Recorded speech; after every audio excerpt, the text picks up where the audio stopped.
So thank you everyone for coming. I'm aware I'm competing against George Eustace and lots of exciting older people.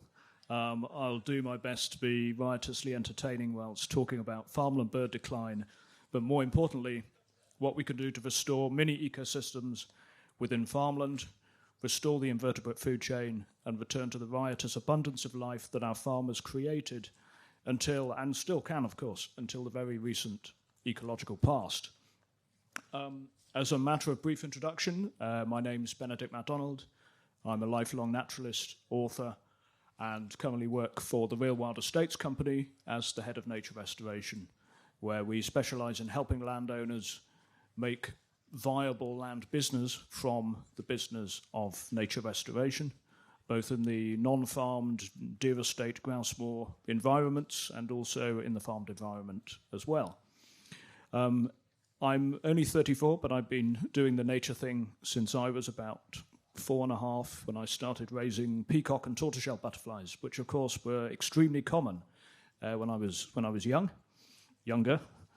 And early rewilding activities included collecting lots of caterpillars, turning them into butterflies, and releasing them in school. It was great fun, but it never occurred to me that the small tortoiseshell would, in my lifetime, go from a butterfly of which I used to see hundreds to a butterfly which I see maybe 10 in the course of a year. But regardless of that, my great fascination developed with birds, travelling down to Norfolk, places like Jake's Patch at Holcombe, Clyde Marshes, learning my birds, and this has led to a lifelong interest in the natural world. It developed into a very international interest when, after graduating from university, I was very privileged to work on the David Attenborough series, which sent me to every corner of the planet, many of which enjoying an abundance and biodiversity of life and of living systems that we can only dream of having currently here in the UK. And the more that I travelled, the more it became clear to me that every other country, Spain, Portugal, even the Netherlands, especially Eastern European farmland, was enjoying an extraordinary abundance of life. Hundreds of swallows in villages, redback shrikes on every other fence post, thousands of turtle doves, cuckoos, a common sound in every village. And yet coming back to Britain with an unusual sense of disappointment and bafflement as to why are we the silent country? Where has our nature gone? Not only in our farmed environments, but in our woodlands, where are the flocks of hawfinches, the lesser spotted woodpeckers, and even in our nature reserves, which also, in many cases, continue to empty of life to the present day. So I wanted to do something about this and to bring my sort of international experience to bear on doing my small bit to solve where have all the birds gone, because if you don't understand where they've gone and why at a holistic level, at a farmland level, at a landscape level, it is impossible to bring them back. You can't solve a problem if you don't know what the problem is. So in 2014, I began work on my first book called Rebirding, which was published in 2019, which examined the long view of bird and wildlife decline in this country. And I started off in the 1970s, then I started off in the 1900s, then the 1800s, and then I thought, well, sod it, let's just start when human beings colonized the British Isles and removed the elephants and all the rest of it. So I took quite a long view of bird decline. And it was really interesting that even after we had drained and deforested large areas of Britain, until the early 1800s, the farmland systems of the British Isles were amongst the best that we know anywhere in the world for creating biodiversity and bioabundance. This may be something of a mystery to many ecologists because you think that having removed large areas of woodlands, the remaining grasslands would not be as rich, and yet this appears not to have been the case. James Rebanks and I believe that humans were unwittingly replicating the actions of elephants and rhinos, which is a very interesting thing to think about if you're farming the land. But more importantly, we were fantastic stewards and keystone species in our own right. We are a species too, and we are not apart from the natural world. We are a part of it. And that very much dawned on me that until the 1950s, we were still capable of creating a riotous abundance of life, an abundance that I increasingly found myself having to travel to Eastern Europe, to the more traditionally farmed areas of Spain in order to enjoy. So since Rebirding's been published, there's been a frankly humbling and surprising amount of interest from landowners, farmers and conservationists in some of the ideas in the book, which advocates that instead of conservation gardening and tiny nature reserves, we take a holistic approach to restoring the British landscape, rebuilding the invertebrate food chain, creating scruffiness, scrub and mess where we can, and allowing birds to recolonize large areas of the British landscape, not by treating them as individual biological units, but by creating the living systems both within farmland and within wilder lands that allow birds to recolonize by themselves. So modern farmland bird decline is complex, but it can be distilled into 3 systemic problems which help landowners and farmers to act at a landscape level to reverse those declines. The first and the most important is the catastrophic collapse of the food chain, particularly the invertebrate food chain, but also the weed-based and the plant-based food chain used by such species as turtle dove at a landscape level across most of the acreage in the UK. And indeed, every study is telling us now that invertebrate loss is not happening in our farmlands, but not happening in our woodlands. It is a pervasive disease eating away at the species all of us love and want to see back. And we're not just talking about charismatic species like golden eagle, which vanished from southern England hundreds of years ago. We're talking about species common even when I was young, like turtle doves in Norfolk. I remember covering the wires. Grey partridges used to be fairly common at hedgerow margins in eastern England when I used to go birding there, and have vanished as the very basis of the food chain has been taken out. But of course, here we are at an amazing meeting of minds, farmers and landowners, practical, intelligent people with the ability to turn this around. So let's think about how we can begin to turn around the collapse in trophic bioabundance, which feeds all of the other layers further up the food chain, whether a grey partridge, a turtle dove, or the sparrowhawk or goshawk predating the birds below them. And for me, when you look at very traditional farmland systems in Eastern Europe and you study pre-enclosure farmland in the UK, which used to be home, as we know from John Clare's poems and many other resources, to birds like nightingales, wrynecks feeding in anthills, red-backed shrikes feeding in cattle pasture, on dung beetles, lapwings everywhere. Lapwings even used to breed in Richmond Park. We know that if we can get the food chain right, everything else will follow. In terms of why the food chain has been so hammered, this is not a British problem. It is I've got a spider growing on me. This is a testament to the quality of the land here. I'm just going to remove it. There we go, bioabundant farming. It's very important we understand briefly where the insects have gone. And this is not about assigning a blame game to a particular pesticide or herbicide. It's understanding that for various reasons driven by policy, the common agricultural policy, misguided environmental payments, a whole number of factors beyond the control or fault of any one individual have conspired to hammer broadleaf weeds. They have conspired to hammer bioabundance of bees. And this is why what I really want to instill today is biodiversity is the second most important thing in farmland conservation. What is the one thing farmers can do better than anybody? They can produce food. And when he finished reading my book, James Rebanks said to me, what I like is I'm good at producing food, and I love the idea that I can produce food for the natural world and reboot the ecosystem alongside and within the farming operation. And I think James is an inspiring figure, and I think that's a fantastic way of looking at it, is that we are fantastic at feeding people in this country, but we used to be, in the recent past, fantastic at feeding birds. I think when you begin to take this more holistic approach, it becomes less daunting as a farmer and landowner to unpick the 25 pages of ecological bollocks that is often assigned to particular species, the stone curlew, the skylark, the lapwing, that don't need their vegetation 26.5 centimetres high. that don't need a lot of what you're told they need, provided you give them a place to live and a place to feed. And therefore, bioabundance, if you're a cuckoo, is far more important than biodiversity. A vast amount of cuckoo survival depends on foraging in willow, where they like finding hairy moth caterpillars. The cuckoo isn't carrying out a biodiversity survey to know how many different caterpillar species it's eaten, but it is evolved to find hairy caterpillars, garden tiger moth caterpillars, magpie moth caterpillars, particularly in northern England. So if you understand that birds are starving, you begin to understand that it is our collective duty, conservationists, farmers and landowners working as one, to start feeding them pronto before they vanish from both the farmed and the wider landscape, from our wetlands, from our woodlands, and this is a holistic problem that we all need to solve.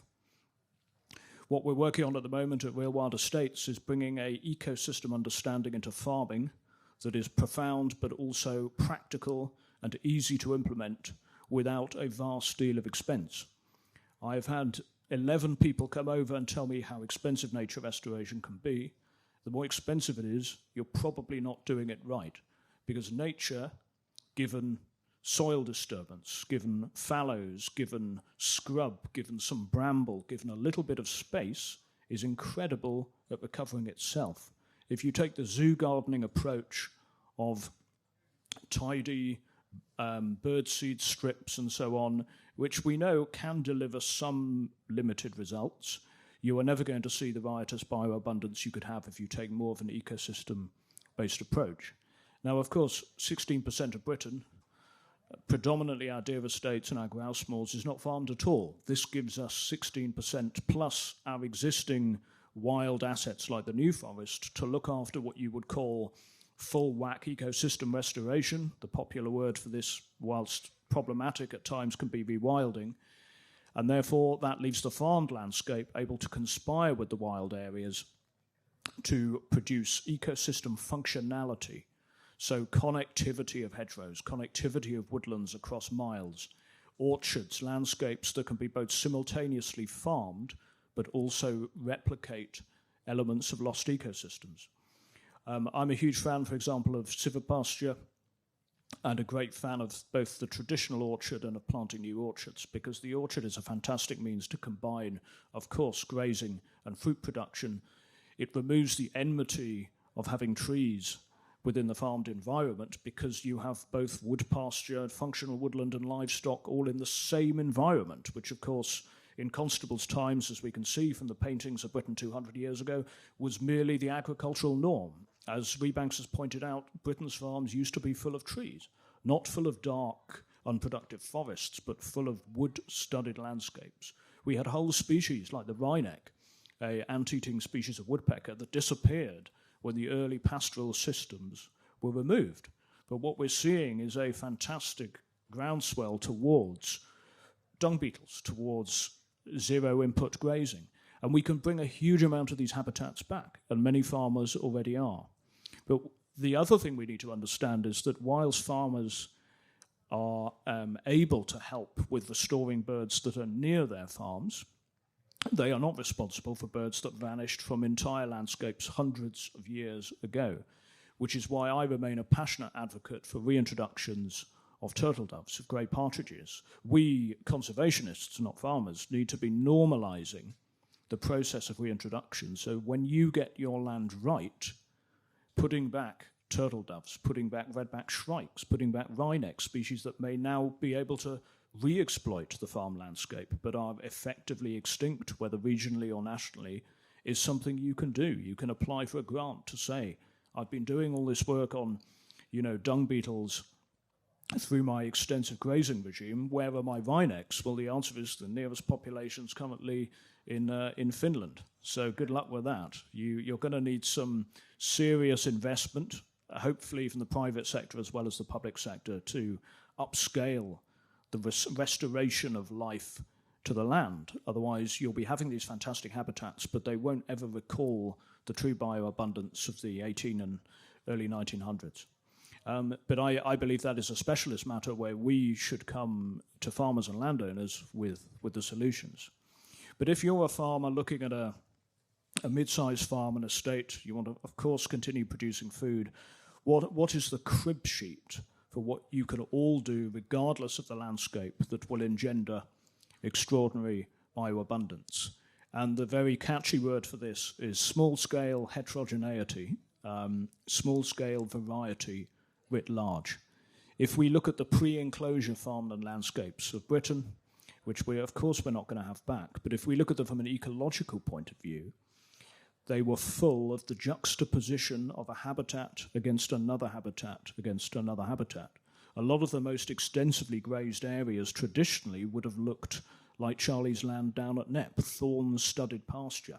If you're a species like the redback shrike, you nest in thorn, you impale your unhappy beetles or lizards on thorn bushes, but you're doing all your feeding in grassland. So when you hear conservationists and ecologists talking about single habitats, the kindest approach is to shoot them, because nature only functions in mosaic environments. And the great thing is, with a few tweaks to the farming system is a naturally beneficial mosaic environment because it creates scrubland and grassland in immediate proximity. Let's just roll through some species-specific examples. Grey partridge, dense thorn adjacent to disturbed weed. Turtle dove, dense thorn adjacent to disturbed weed. Linnet, dense bramble, adjacent to disturbed weed. There's a pattern here in quite a lot of red-listed birds that are vanishing. Why is this habitat, scrub grassland, so productive? Why do birds like it in the future? Well, the honest answer is it is a Serengeti-age habitat that goes back millions of years. You as a farmer may not know you've been accidentally replicating elements of the Serengeti, but broadly speaking, that is what the hedgerow and the margin does when managed correctly. And you might think, well, that's something of an esoteric understanding to bring to the day-to-day farming, but it's actually very useful to remember species in clades. And if you think of scrub grassland species as a family, they need to nest in one place but feed in a different place, but the commute to work needs to be short, then you will hopefully start disregarding schemes that encourage you to have all of your something here, something else here, something else here. We've been doing this for 50 years, telling farmers to do this. It doesn't work. Madness is the repetition of failure. Now is the time to do something else, which in my view is to create the most complex mosaic habitats that you, the landowner, are capable of creating without compromising whatever the core function of your landscape is. Even if that's shooting grouse, still not a problem. You can stud the landscape with birch and have a red and a black grouse moor. If you're a farmer, you can still optimize those areas, those margins, differently to maximize dense nesting cover and complex disturbed ground. If you're using pigs on your farm, pigs are one of the most extraordinary ecosystem engineers ever to have lived. They are 99% a wild boar. You may think of them as a farmland animal, and rightly so, but the ecological benefits of allowing pigs to rootle an area and then moving them on are absolutely profound. If we look at the resurgence of the turtle dove on the Knepp estate, admittedly a rewilding exercise of great success rather than a conventional farm, the outcomes begin with the rootling of pigs. So a lot of this is about using very familiar animals, cattle and pigs in particular, tweaking them back to the way that we used to use them in the old days, accidentally replicating ecosystems. Well, now, with the information in our heads, we can replicate these ecosystems by design. And what I advocate for any farmer or landowner is don't go in with 25-page species action plans, because you're effectively buggered before you start. It's much better to take a holistic approach to the landscape and to feeding the animals within it, and particular attention to trophic bioabundance, to the abundance of beetles, grasshoppers, large moths in particular, if you've still got cuckoos on your farm, arthropods if you've got grey partridges on your farm, and the miniature ecosystems that generate that invertebrate food. Once you've done that, you can sit back and relax, and you can allow the system to begin to perpetuate itself. And I'll just give you a few examples from across the UK of where this is working incredibly well. In the predominantly grazing landscape of the Malverns in Herefordshire, there has been a collective, you might say, cultural decision. There's a lot of horse grazing, there's a lot of sheep. There's been no need to stop the hedgerows aspiring to do what hedgerows do, which is eventually to turn into a combination of scrub and trees.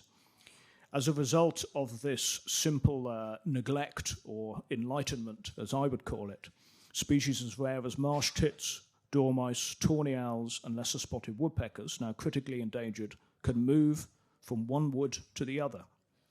A lesser spotted woodpecker in the farmland landscape of the Malverns can move unhindered, should it wish, for 45 miles from Ledbury to the Wyre Forest, a testament to the power of letting hedgerows develop trees. So the critical thing to understand is food, small-scale variety, but finally, and something I'd appeal to you all on today, is understand above all the importance of scale. Birds need far bigger landscapes than any of us thought 20 years ago, which is why the tiny nature reserves we have in this country have not been able to prevent the mass extinction of most species in most places in most of their former abundance. Birds need far bigger areas than we think. And again, to give some examples of this, we're finding lesser spotted woodpeckers need the entirety of the new forest to be able to find the mates they need and the food they need, not to preserve an individual pair, but to preserve a landscape population of that species. We're finding that cuckoos need areas as big as southern Dartmoor to carry out the incredibly complex social dynamics that they need, and of course the nest parasitism of multiple meadow pipit nests per female bird laying on average 9 eggs. With curlews, we're finding that when entire landscapes conspire, farmland landscapes, not wild landscapes, in favour of the curlew, the Yorkshire Dales being a very inspiring example, the curlew can persevere. We're also finding farmers doing everything right for curlews, but surrounded by inhospitable landscapes, cannot save their curlews no matter what they do. And whilst that might sound depressing, the flip side of this is that farmland clusters are now more important and vital than ever before. They are not only a means of achieving shared aims, but they may be the only way of saving many of the birds we love from almost certain extinction.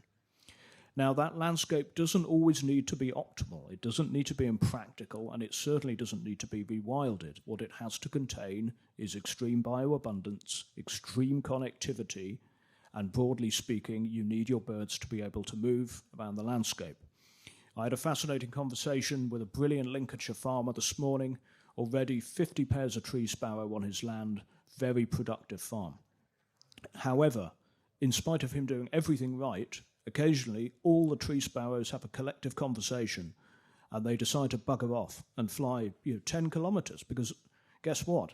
Until the very recent past, birds didn't face ecological constraints. Birds in Africa will often take off collectively as a species and fly 200 kilometres to the other side of Zambia to begin nesting again. So this is what we're competing against. We have very recently modified Britain, but the birds, of course, which are 2.5 million years old and evolved to older habitats and older patterns of behaviour, can't keep up with us, especially in the last 40, 50 years.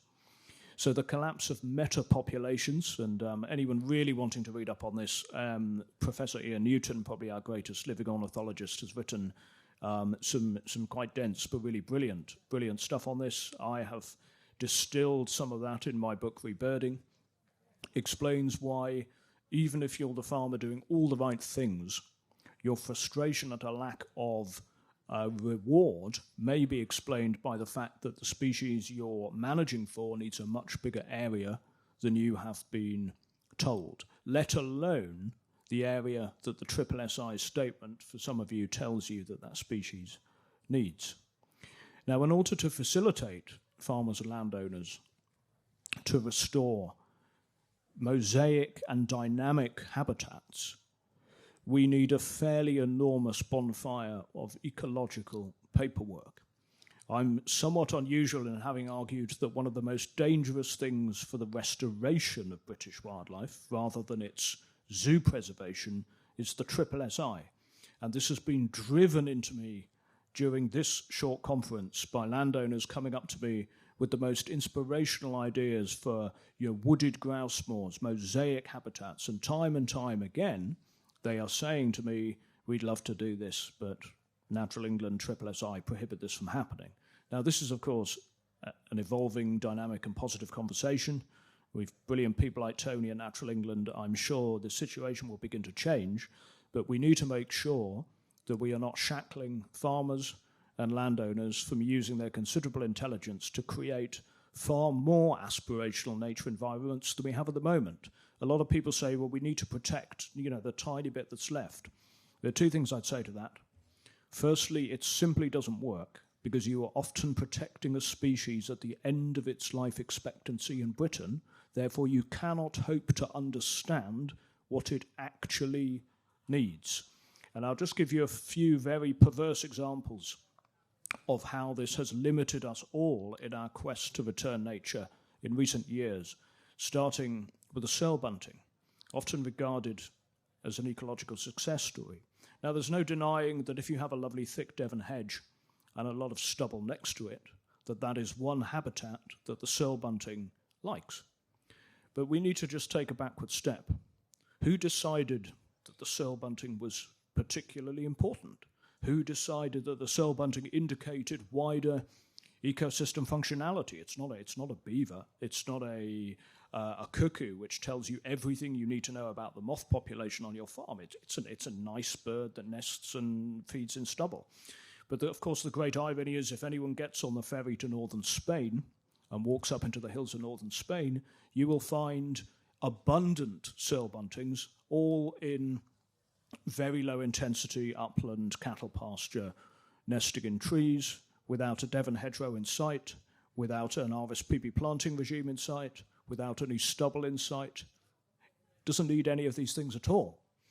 So we're putting a huge amount of money into zookeeping when we could be putting the money into paying landowners instead for holistic change and then not buggering them up by trapping farmers and landowners in zookeeping situations for birds that don't even need the thing that we're paying you to implement. And the final problem is, with seal bunting conservation, with stone curlew conservation, is you end up creating very expensive zoos for single species at the expense of a whole list of other red-listed birds. And the one that I would instill in all of you is if anyone tells you to clear scrub, unless you, the farmer, really need to do it, just ignore them. Because scrub is the second most diverse habitat for birds in Britain. The only more diverse habitat is ancient wood pasture that is, over 250 years old, which isn't exactly common, the best examples being in places like the New Forest. But you, farmers, are not responsible for creating primeval woodland. I think even I would say that's asking a bit much. But what you can do is create and enhance diverse scrublands, understand the importance of species like elder, blackthorn, growing in chaotic profusion. The more berries you have in a landscape, the more fruit trees, wild pear, wild crab, sloe, the more you are creating a successional and seasonal diet for birds. You're creating a tasting menu that lasts the entire year. And the great thing is, I don't need to explain this in more than a sentence to any farmer in the country. Right, okay, food all year, done. And then let you get on with it. So I think what we need to do is we need to enshrine an ecosystem understanding of feeding birds and of bringing back the habitats that they actually need that also enhance climate resilience, that protect us against flooding, and that work for the broadest range of species. And then, surprise, surprise, you will notice that seal buntings turn up in all sorts of habitats where there's not a single action plan in sight, just like they used to sing on Wimbledon Common in the 1930s. There is an amazing plasticity to the natural world. There is an amazing ability for it to bounce back. And a mosaic farmland landscape is far from a long cry from many of the habitats that once existed in the age of rhinos and elephants. And that's quite a thought. It means that you have an extraordinary opportunity now, everyone here at this festival, any farmer or landowner, to innovate and create dynamic habitats, not static zoos where remaining species are doomed to eventual isolation and certain ecological extinction. But finally, the rewards extend far beyond the joy of having more nature on your land. If we can solve the pollinator problem, we solve the farming problem. The more bramble you have, the more apparently scruffy areas. These are often the areas the pollinators love the most. Profusions of wild mint left to flower harbour the densest abundance of honeybees that I've seen anywhere in the UK. You compare the accidental scruffiness left in the wake of a pig to a tidally planted weed strip designed for turtle doves. There is no comparison. Wherever possible, we must look to these animals, cattle and pigs in particular, as effectively recalling animals that we once had in the wild. We're never going to have wild cattle again, 7-foot-tall, goring human beings, and nor should we. I met some at Derek Gow's, and it was a terrifying experience to get out of the field really quickly. Give me a longhorn any day. And of course, pigs, fantastic, intelligent animals that I feel passionately we should be seeing everywhere in the open countryside and nowhere in the caged environment. The more we understand what these keystone species do, the more we understand what beavers actually do, the more we understand what cattle and pigs can do ecologically, we will be of enormous use as conservationists to farmers, but we will also simultaneously allow farmers to enhance the living world by replicating natural systems without having to give up an inch of productive agricultural land. And I hope that's an exciting thought to end on. As a brief shameless plug, my new book, Cornerstones, is all about keystone species, particularly the role of pigs, of cattle, of beavers and of bees. Comes out on the 7th of July, and I'll be doing a book signing after this.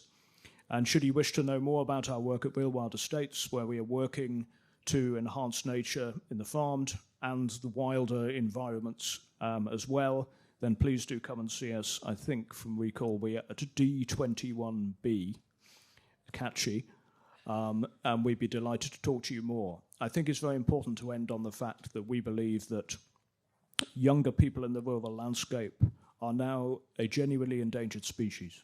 If we can't solve nature, and if we can't solve sustainable farming, we will see a rural depopulation crisis of the likes we have been seeing slowly, incrementally, like a disease since the 1800s. Half of my family originate from Wales. In 1800, 88% of people from the census, we know this, were farming the land in an age of extraordinary bioabundance. The same, I'm sure, in the Lake District as well. Now, just 1.8% of people in Wales are able to work on the land. The average age is almost twice my own. That isn't a victory for farming, that isn't a victory for wildlife, and that isn't a victory for people.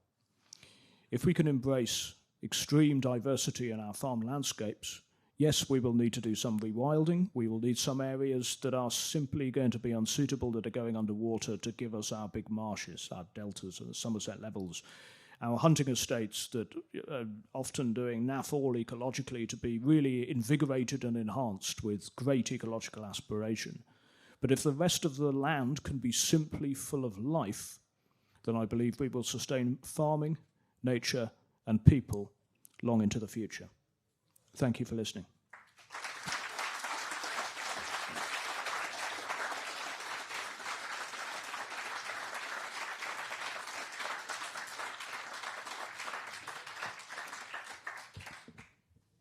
And I think we have about 20 minutes if anyone's got any questions. A microphone is on its way. Hi.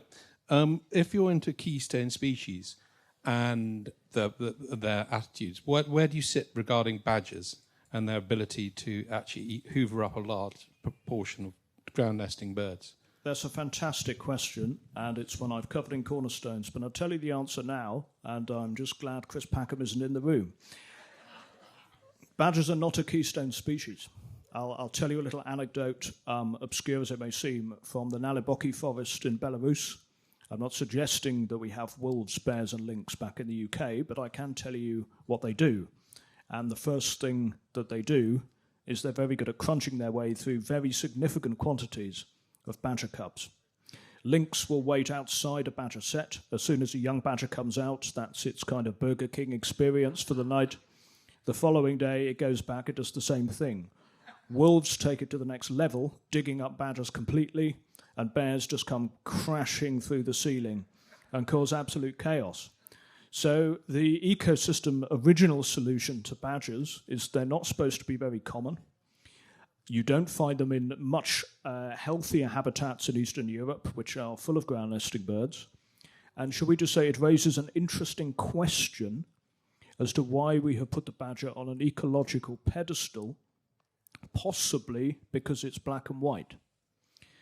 Is this a intellectually rigorous approach to the badger? Probably not. But this is what happens when you intermingle ecosystem understanding with cuteness. It doesn't really work, as I found in the Serengeti when I watched a rather adorable little gazelle being eaten alive from the inside by a pack of hyenas. So in answer to your entirely serious question, we are left in the absence of our original apex predators with an undeniable ecological problem. And whilst I'm not a campaigner who advocates for changes in the law, I'm effectively a conservation business person, I suppose, it is certainly a very serious issue. If you're a wood warbler or a woodcock, there's nothing cute about a badger. How we solve that problem as a legally protected species, I'm not sure. I would advocate we always work within the law. But I would address the fox issue because that is another non-keystone species that is deliberately hunted by the lynx, which we don't have, and often almost eradicated from the open environments by the grey wolf. Well, even if we get lynx back in, say, somewhere ecologically and socially suitable for them, as Spey Valley in Scotland, Abernethy Forest, for example, where there isn't sheep farming, then it's still going to take many, many years before the lynx start really carrying out the function that they used to do, which is remove these smaller predators. So we personally at Real Wild Estates, we advocate for what we call predator replication, strictly within the realms of the law, which means controlling significant numbers of foxes, but also looking at crows not merely as pests, but animals that actually in the New Forest, crows and magpies are not particularly common because there's an extremely fast-moving gamekeeper known as the goshawk, which has recovered its numbers. I'm a huge fan of goshawks. They're incredibly important, misunderstood species because by predating on crows and magpies, goshawks safeguard the nesting success of smaller birds on which they can't be bothered to snack. So you've raised a very interesting point, and I don't pretend to have all the answers, but it's very important to understand the badger is not a keystone species. It is what is left when you unbalance an ecosystem, and a very important reminder to us all that generally speaking, bear removal aside, that is a bad idea for the future. Just through your talk there, you don't sound the biggest fan of stewardship schemes. So, undeniably, we get a reasonably healthy income from a complex stewardship scheme. But yes, what would you put in its place, and what things, without getting into a too long a list, what things really don't work, and what things should we be considering to hopefully get some funding in a new scheme that will deliver for us? Well, firstly, the blame does not lie with you for applying for the right to sustain your livelihood. And the concept of a stewardship scheme is an excellent concept. The concept of making it worth your while to restore nature, there's absolutely nothing wrong with that. What's wrong with that is the prescription, the limitation, and actually preventing you doing things that are far better for nature than you're currently allowed to do. What I suggested in rebirding is that the prescriptions we have are considerably more broad. So it might say, for example, a lovely short one-pager would be fantastic. It says that this land can't be built on. This land is undergoing ecological transformation with a focus upon bioabundance, extensive grazing, zero input, scrub creation, mosaic farming, reducing fertilizer impact. All of these, these are all very important things. But what it doesn't do is set out ridiculous ratios of pasture to scrub that you never see in the natural world or the East European farmed environment, and doesn't start trying to be clever with turning the natural world into a zoo that is ecologically fixed in time. So without being facetious, the first thing we need are ones that are much shorter, ones that are more aspirational, are ones that give you some credit and intelligence to get on and implement the appropriate scheme on the appropriate soil in the appropriate place. I don't see why it isn't realistic. I think it requires a top-down overhaul of a system that is fundamentally broken, and whether my recommendation is a paperwork bonfire followed by some nice new paperwork may be more effective than tweaking existing systems that really are based on 1980s misconceptions about ecology, ecosystems, trophic abundance and how that works, the fact birds need to move around landscapes, the fact that habitat for the nightingale inevitably shifts around your farm, whatever you do. And I think that really comes down to the quality of the people that we have in government making these decisions.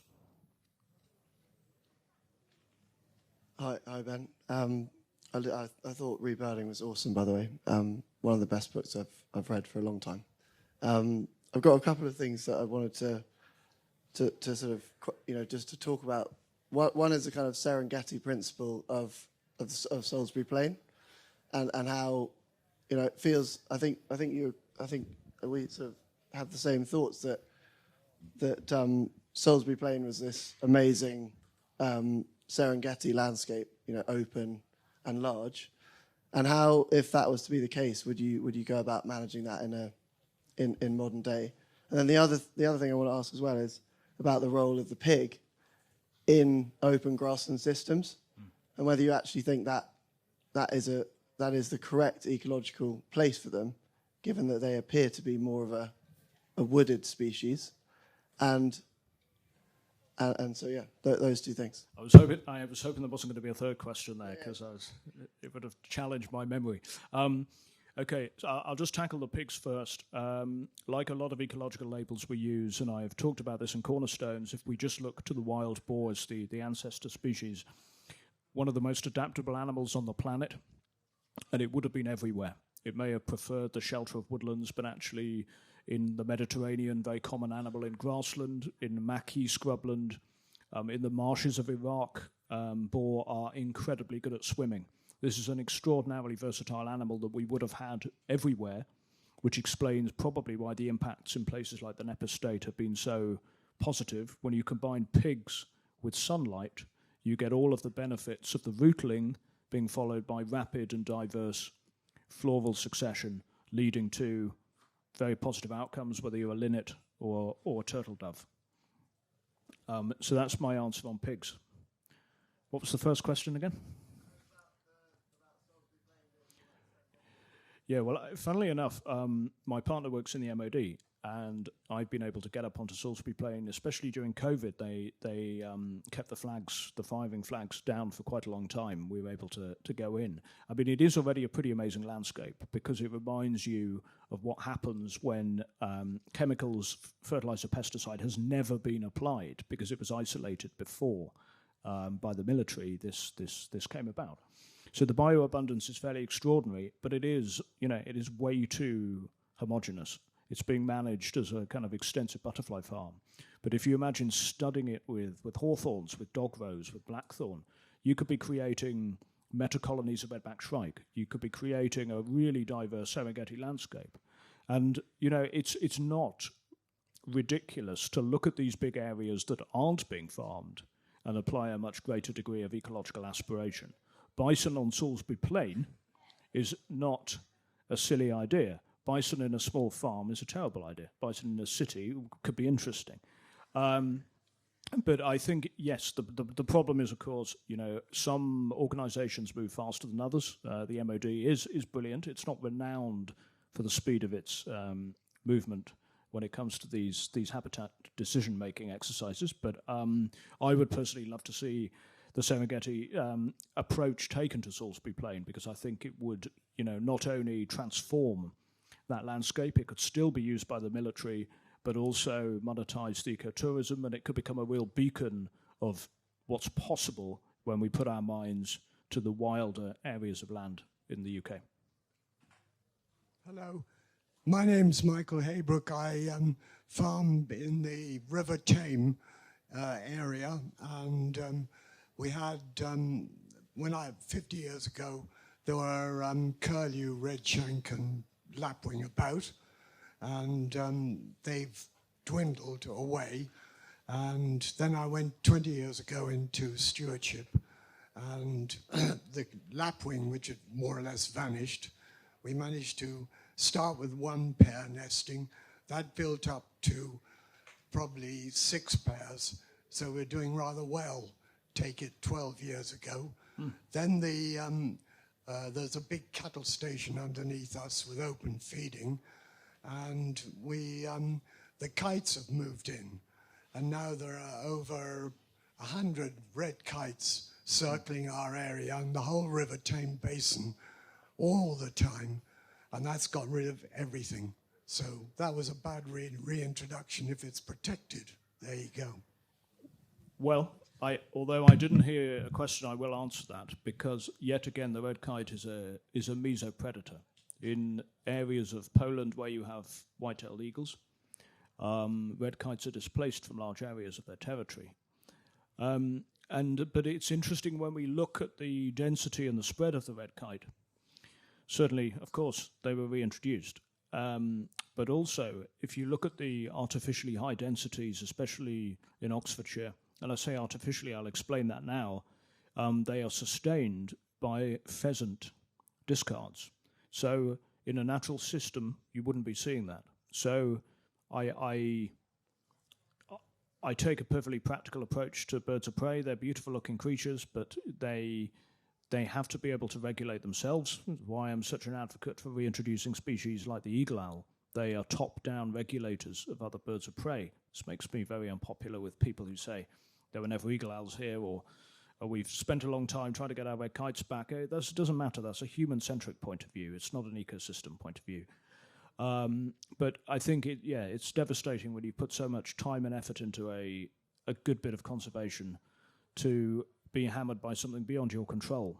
But it's also a reminder of how broken the system is, that we've got red kites feeding on pheasants, which ultimately are the product of an optional land use, which is pheasant shooting. So it's all horribly complex at times, and it can lead to some very unintended outcomes.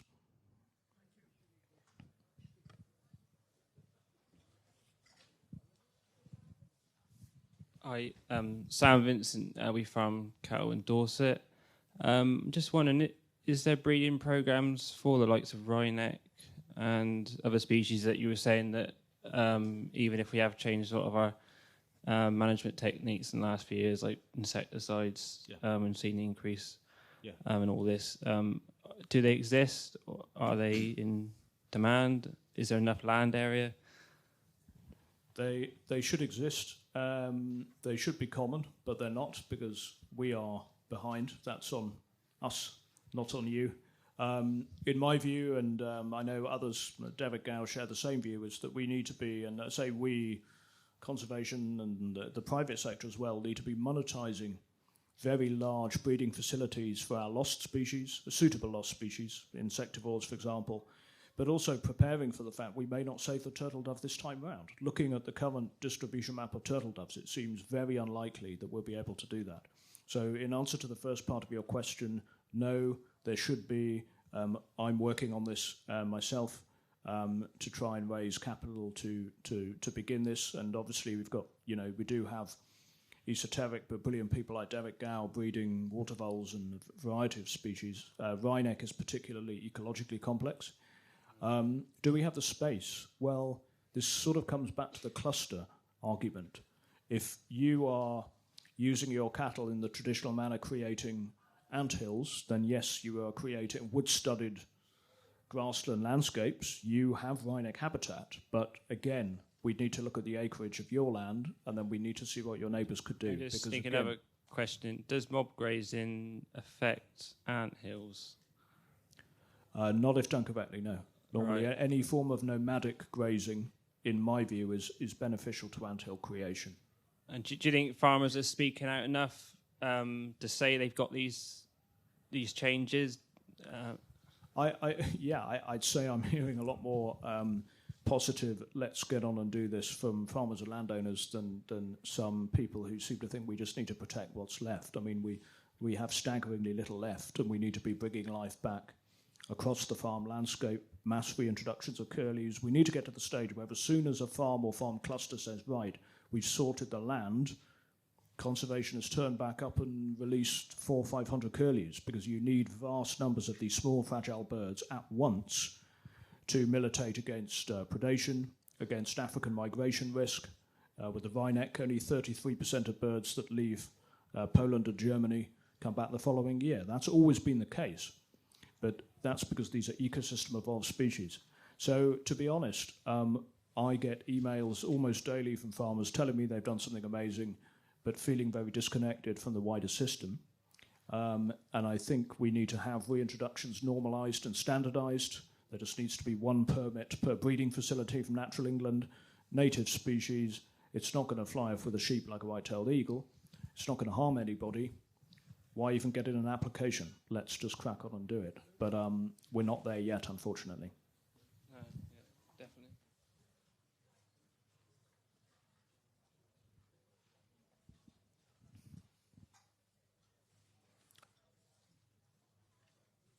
Great. Oh, no, we've got Mr. Dominic Buskell. Just on that, is there not a disease risk issue with the mass breeding and reintroduction programs you're talking about? I think if done badly, just like with any form of effective livestock. I mean, I'm not suggesting anybody could do it. We would want very skilled practitioners. Pensthorpe, the Wildflower Wetlands Trust, people with accredited avicultural experience. If that was the case, then a part of their job and expertise would be to militate against that. But no, fundamentally, if you think about somewhere like Slimbridge, founded by Sir Peter Scott, it has been a world-class breeding facility for endangered birds like the Madagascar pochard for decades. And the WWT have been cracking on with getting these species back into the wild. So we need the right people doing it. But fundamentally, I don't think that should hold us back.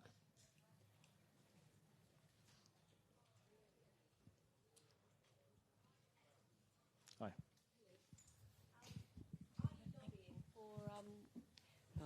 Are you lobbying or trying to draft simplified stewardship schemes or stewardship type schemes to go within ELMS for farm clusters? Because I think the farm cluster I'm in would adopt something if it was very simple, easy, and not too punitive if things didn't go so well. Well, sometimes nature, things are supposed not to go well. It's just like all the little blue tits to get out of the nest. Half of them are kind of supposed to be scoffed anyway. So, we are not a lobby organisation. We are a nature restoration business. So we don't do the lobbying ourselves. And I'm sorry if that's a bit of a lily-livered answer, but just to confirm that that's the case, what we would probably do is work with landowners and farmers as a interface between the farmer and Natural England, where we can put forward very compelling and, if needed, lengthy scientific arguments for what you would be seeking to achieve. So whether that's we need to get loads of derogations, then we get loads of derogations. And it is, at the moment, somewhat tortuous, but it is still possible.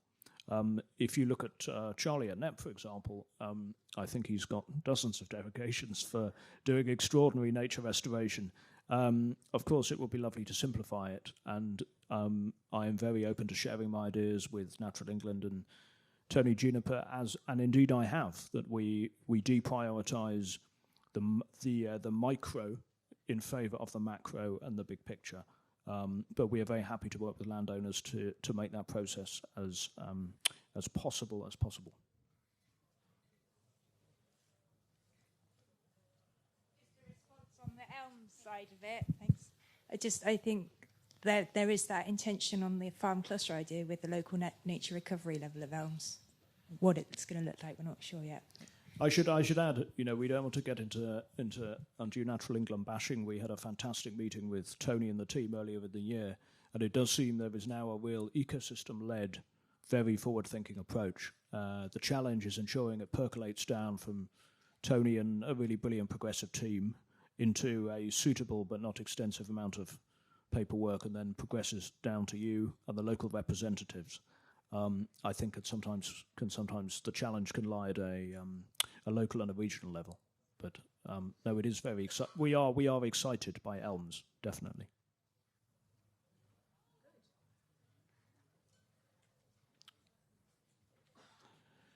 Great. Okay, thank you very much, everyone. I'll be signing books over in the book place, but thank you very much for coming, and lovely. Thank you for your questions.